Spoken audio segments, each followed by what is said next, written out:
Acum vom vizita parfumeria Molinar. Acum vom vizita parfumeria Molinar.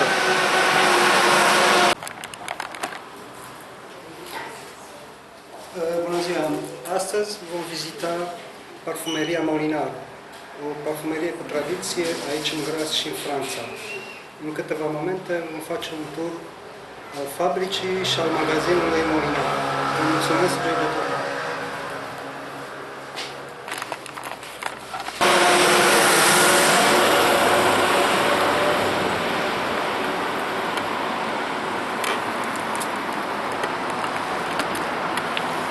Molinar, o parfumerie cu o vechime de 5 secole, înființată de Molinar, o afacere de familie în care pasiunea a primat întotdeauna. Este o aventură în timp în care au primat valorile exigente ale calității. Molinar a fost un creator de parfumuri de înalte exigențe și valori care au definit timpul. Aromele parfumurilor create de Molinar persistă și acum, după atâtea secole.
Molinar a fost un pionier în parfumerie, un pionier care a schimbat regulile parfumeriei și este cel care a creat primul parfum feminin cu arome orientale.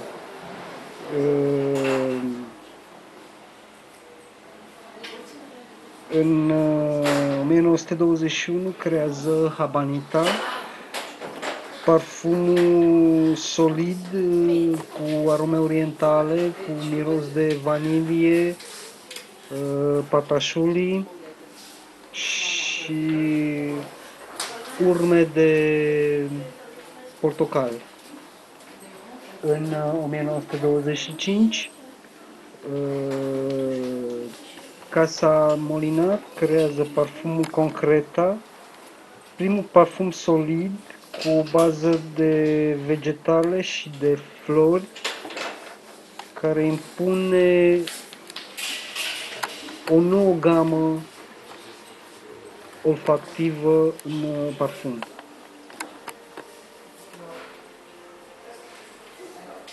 După ce am văzut biblioteca Casei Molinar, după ce am văzut tablourile cu toate personajele case Molinar care au contribuit la ridicarea la un alt rang a acestei parfumerii. Vom intra în fabrică, efectiv, unde vom vedea unele dintre secretele obținerii acestor parfumuri. După cum vedeți, avem recipientele în care se găseau de obicei aromele brute înainte de prepararea parfumului.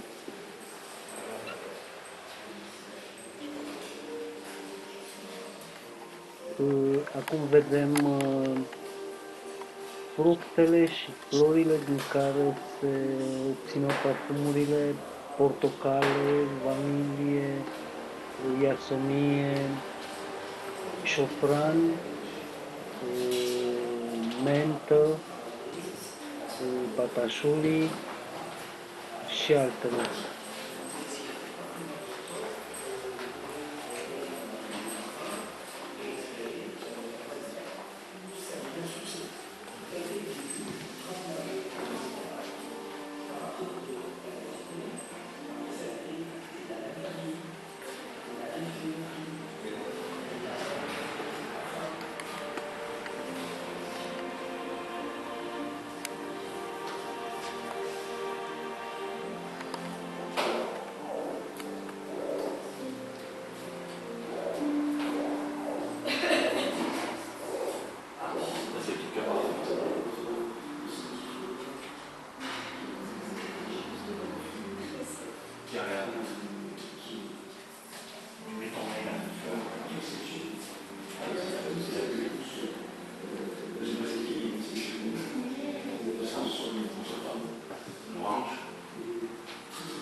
Je vais vraiment puiser dans l'émotion et traduire cette émotion par une odeur, par des notes.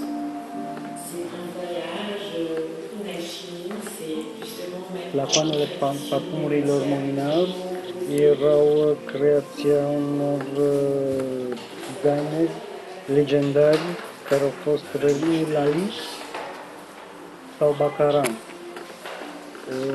Designul lor a rămas memorabil până în ziua de astăzi, mai ales pentru mărcile care caracterizează parfumeria Molinar, parfumurile Habanita și Concreta.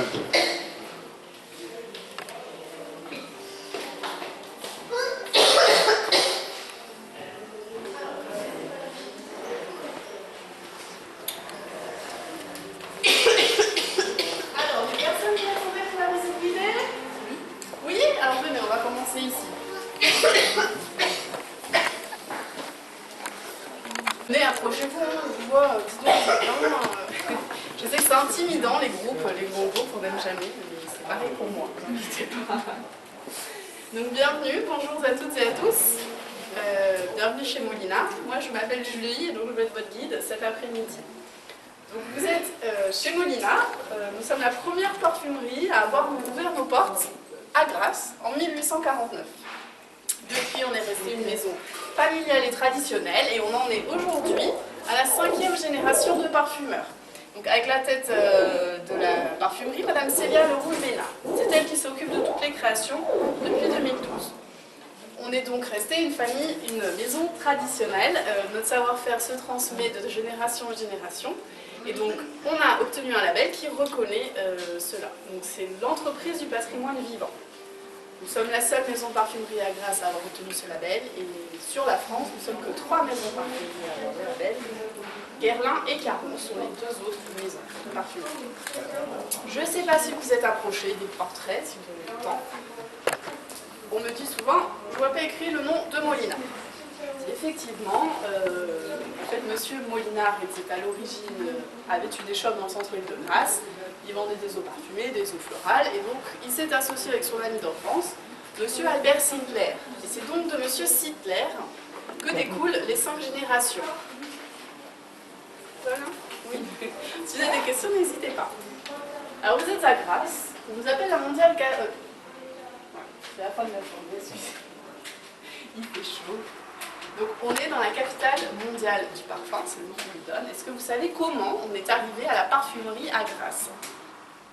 Non, aucune idée. Alors au Moyen-Âge, on était connus pour nos cuirs, pour la tannerie. Donc en fait, la tannerie, le cuir, ça sent fort. Donc les tanneurs, ils ont eu comme idée de glisser des fleurs dans les tanneries pour essayer de lutter contre cette mauvaise odeur. Ils ont inventé des eaux florales, les eaux parfumées, et ont créé le gant parfumé. Il y a eu énormément de succès dans la cour royale. Et donc du métier de tanneur, on a évolué progressivement au métier de tanneur-parfumeur, puis au dîner. C'est ça qu'on est arrivé au métier de parfumeur. On va passer dans la salle à côté, c'est la salle des matières premières. C'est là que tout commence pour un parfum.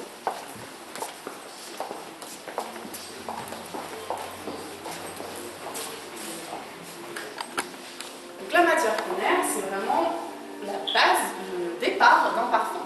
Très important, la sélection et l'origine. Vous avez des matières premières naturelles, on essaie d'utiliser au plus les matières premières d'origine naturelle. Vous allez avoir des fleurs, des fruits, des feuilles, de l'écorce du bois, des racines, de la résine, des baumes, des graines, des plantes aromatiques. Une grande variété s'offre à nous dans la nature. Cependant, on utilise quand même des matières premières d'origine synthétique. Alors ça va être par exemple pour les matières animales, comme le muscle notamment. À l'origine, c'était une matière première naturelle, et donc l'on extrayait d'un cervidé d'Asie orientale.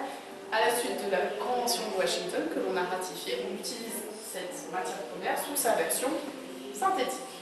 Pour les fleurs aussi que l'on appelle muettes, comme le lilas, la pivoine, le muguet, c'est des fleurs qui sentent très bon. On n'a pas réussi à extraire l'essence qui est contenue dans la fleur. Du coup, pour ces fleurs-là, on est obligé d'utiliser leur version synthétique. Il n'y a pas de version naturelle. Heureusement, à Grasse, on a des fleurs qui sentent très bon, que l'on peut extraire, parce que c'est leur version naturelle. Est-ce que vous connaissez ces 4 fleurs? La rose. Alors, le jasmin, oui. La rose, oui. Centifolia, puisque vous avez plusieurs espèces de roses. La tubéreuse. Est-ce que tout le monde connaît la tubéreuse? Non. Alors, c'est cette petite fleur blanche. Qui ressemble un peu au jasmin, qui est une odeur bien distincte, plus capiteuse. Donc, elle est à l'origine, elle est mexicaine. Elle a été importée en France au XVIe siècle. Et la 4e, donc à ses côtés, la violette. Alors, du coup, en parlant de la tubéreuse, nous, chez Molinard, on a fait une eau de parfum que je vais vous faire sentir, avec entre autres la fleur de tiare. Je vais le passer aux dames, parce que c'est plutôt un parfum féminin. Alors, on ne donne pas un par personne, si vous pouvez essayer comme quand vous êtes en groupe. Messieurs, vous êtes tout derrière, vous pouvez quand même le sentir. Hein. Tenez.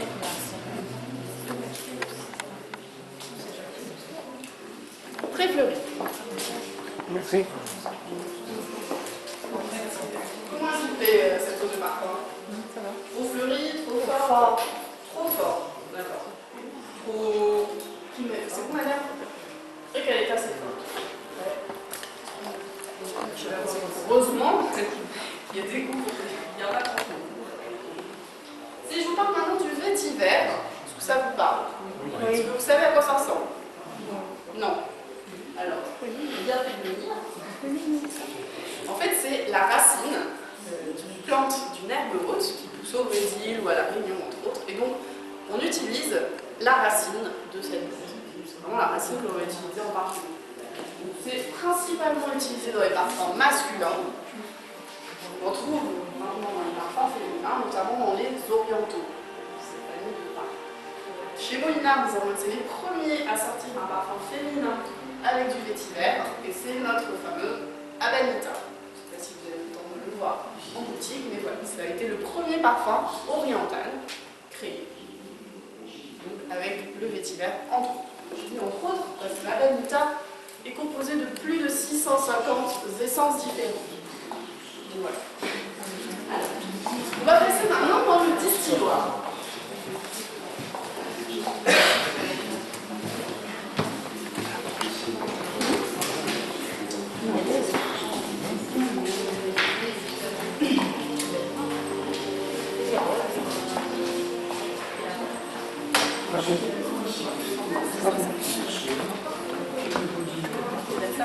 Travaille à côté pour sortir les parfums de la savonnerie. Aujourd'hui, c'est très... Alors, c'est bon, on a bienvenue dans le distilloir. C'est ici que jusque dans les années 80, on distillait nos matières premières, principalement des fleurs. Alors depuis les années 80, pour des raisons de sécurité, donc notamment des risques d'explosion et de pollution, les usines du centre-ville ont été interdites et ont été délocalisées au plan de Gratte. Délocalisées c'est encore à Grasse, mais dans une zone industrielle, en bas de petit peu dans le centre-ville. Au passage, la structure métallique par M. Gustave Eiffel. On connaît un petit peu le style. Alors sur sa planche de cette table, je vais vous parler d'une des techniques que l'on a utilisées en parfumerie. Et donc ici chez Molinard. Ça s'appelle l'enfleurage à froid. Est-ce que vous en avez entendu parler? Oui. Alors, on l'utilise pour les fleurs fragiles. Est-ce que vous le savez? Oui. Donc les fleurs qui ne vont pas supporter les traitements à chaud, notamment. Donc, par exemple, la violette, le jasmin ou la tuberose, la fameuse. Donc, technique très simple.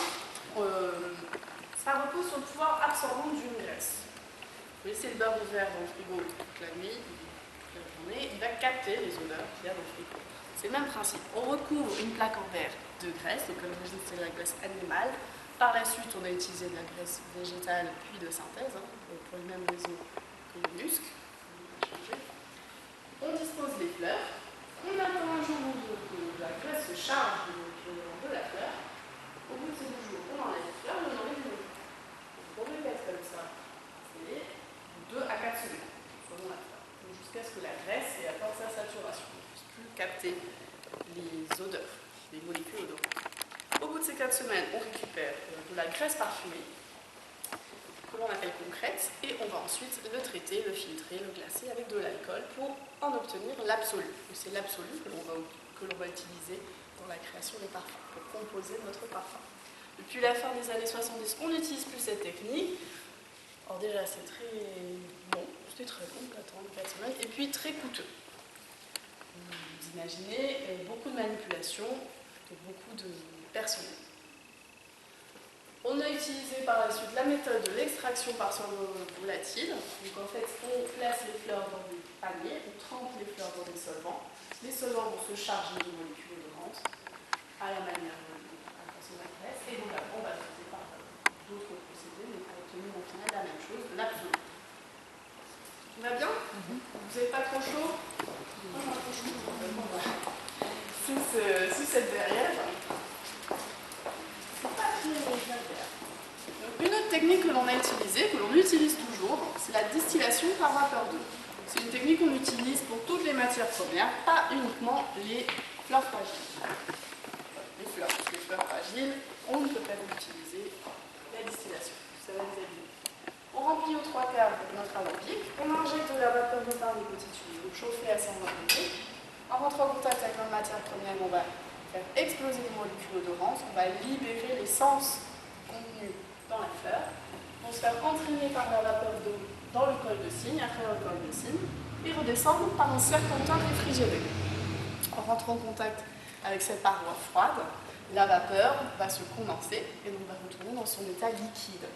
On récolte le liquide dans un vase florentin, et donc ensuite, en attendant un petit peu, une séparation naturelle va se faire.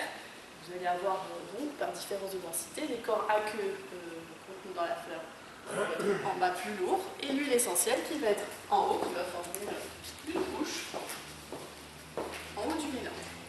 Ça, c'est pour obtenir de l'huile essentielle. Est-ce que vous avez une idée de la quantité en poids de fleurs qu'il faut pour récolter 1 litre d'huile essentielle? Alors, on parle en tonnes, c'est 3,5 tonnes de fleurs qu'il faut pour faire 1 litre d'huile essentielle. Là, c'est pour la rose. On me demande parfois, on l'utilise pas en parfumerie, mais ça va être par exemple de l'eau florale, de rose, ça va être cette partie-là, la partie aqueuse, la partie avec de l'eau. Ou encore, dans le nom, c'est hydrolat.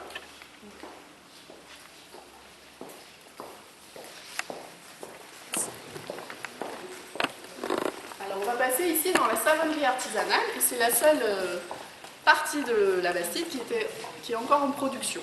Aujourd'hui, ils font le pont, les chanceux, donc ils ne travaillent pas.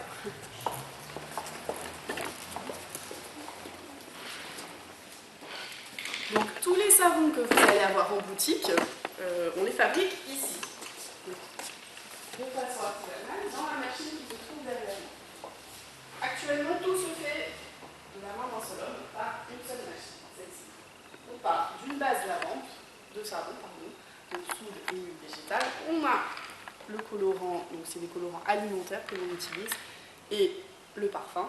Donc, avant-hier c'était miel, donc là vous voyez, chaque jour ils mettent ce qu'ils font. En passant, vous pourrez sentir. Donc après, par étapes successives, vous allez avoir des petits granulés, vous allez mettre un outil, ça va faire des spaghettis, on va refaire. Tout ça pour faciliter le mélange, pour faciliter l'homogénéisation. Et au bout du compte, la machine elle fait tout. Il y a une barre de savon qui sort, et donc encore chaude, on va la couper et l'estampiller du nom de Molina. Si vous n'aimez pas le parfum miel, pas d'inquiétude, on a 21 parfums environ différents en boutique, n'hésitez pas à les sentir, pas les manger. Il y en a qui sont bons, mais c'est quand même du savon. La base d'avant peut être prête. Elle est fabriquée en Provence. D'accord. Et c'est quoi En comme France. huile végétale? Je ne suis plus sûre. Du copra, de certains. Alors en boutique, vous avez la composition de tous les savons. Là, vous pouvez voir, je ne peux pas vous mentir. Vous pouvez vérifier sur les étiquettes. Derrière vous, vous avez les 4 machines qui faisaient à l'époque chaque étape différente de la machine actuelle qui fait tout en main.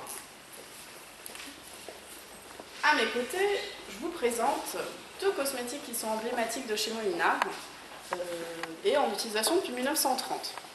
Première chose, c'est la crème 24. C'est une crème hydratante pour le visage, le corps, les mains, toutes les parties sèches, au soleil, les pieds, bon, tout ce que vous voulez. À base d'huile d'amande douce et de beurre de karité. Une odeur de citron. Mesdames, bon, messieurs aussi, vous pouvez essayer, hein, c'est unisexe. Est-ce que vous voulez l'essayer? Si oui, passez-moi la main. Attendez-moi votre main comme ça. Parce que sinon... Non? Alors, elle est assez étonnante parce que elle est très grasse, mais elle absorbe, elle pénètre vraiment très bien la peau. Il faut aimer le citron, hein, parce que sa composition a changé. 1930, très probablement, parce que les législations ont changé, il y a des produits qu'on utilisait à l'époque, forcément. C'est comme en parfumerie, depuis 2011 ou 2012, il y a des parfums que l'on a fait, que l'on a arrêtés, parce que les réglementations changent, on est obligé de changer, on les a arrêtés, on essaie de les reformuler. Donc pareil, messieurs, soyez pas jaloux, ceux qui n'ont pas pu essayer la crème 24 ou qui n'ont pas voulu. On a la rasoline, donc ça va vous raser quasiment tous, parce que des fois j'ai que des barbus. C'est la première crème à raser qui était sans rinçage ni blaireau, avec rasoir. Oui, c'est pas une crème dépilatoire. Donc vous appliquez sur peau humide la crème, vous rasez, et donc l'excédent de crème, vous l'appliquez comme soin après rasage. Pareil que ça marche bien, je ne vais pas essayer personnellement, mais est-ce que vous voulez essayer la texture? On s'inquiète pas, j'ai pas de rasoir dans la poche, je ne vais pas faire d'essai. J'en mets à peine parce qu'elle est très onctueuse, très déliée. Oh, vous pouvez essayer sur l'autre main, hein. Ou ailleurs. Oui, bientôt, hein. Bientôt, ça va venir. Donc en utilisation depuis 1930. À l'époque, c'était fait dans les batteuses jaunes que vous voyez là. De nos jours, avec une législation, c'est fait dans des laboratoires environnement stériles. C'est plus nous qui le faisons, c'est des laboratoires extérieurs, ils ont les formules, ils les font. On passe maintenant dans le laboratoire du parfumeur et je vais vous parler un petit peu de la composition d'un parfum.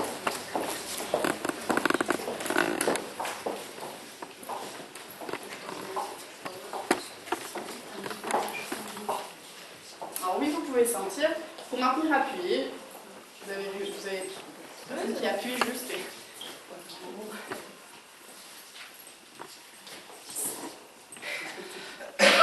Alors le vétiver tout seul, oui, c'est pas très agréable, mais beaucoup d'essences, si vous les sentez seules, elles ne sont pas très attirantes, pas très agréables, mais c'est en les combinant avec d'autres essences que vous allez vraiment pouvoir sentir. Est-ce que vous êtes tous là? Oui. D'accord. Alors, bienvenue dans le laboratoire du parfumeur. Je vais vous parler un petit peu de la composition d'un parfum. Un parfum, il est composé de différentes notes, différentes essences, différentes matières premières. On parle en parfumerie d'une pyramide olfactive. Alors, si vous imaginez cette pyramide, vous avez au sommet de la pyramide les notes de tête. Ces notes de tête, elles vont composer donc votre parfum et vont être des matières premières très légères. Vous restez que quelques minutes sur la peau, tout au plus. Des matières premières légères, donc ça va être des agrumes, par exemple le citron, la mandarine, le pamplemousse, ou les aromates comme l'anis et la citronnelle. C'est ce que vous sentez à la première vaporisation du parfum, ce que vous sentez tout de suite. Donc, mais toujours, je précise bien, d'attendre, parce que bien souvent on se laisse avoir, entre guillemets, en se laissant penser qu'on n'aime pas. Il faut attendre un petit peu quand même que les notes de cœur viennent à vous, ainsi que les notes de fond. Ça prend un petit peu de temps, je vous disais quelques minutes. Viennent donc ensuite les notes de cœur. C'est une matière première un petit peu moins volatile, donc vous avez les fleurs, par exemple la rose, le jasmin, les fruits comme la pêche, la framboise, ou les épices comme la cannelle et le clou de girofle. Beaucoup de matières premières sont des notes de cœur. Ces notes de cœur vont déterminer la famille olfactive du parfum. Donc si ça va être un parfum plutôt boisé, plutôt oriental, plutôt fleuri. Ce qui reste, donc ces notes de cœur,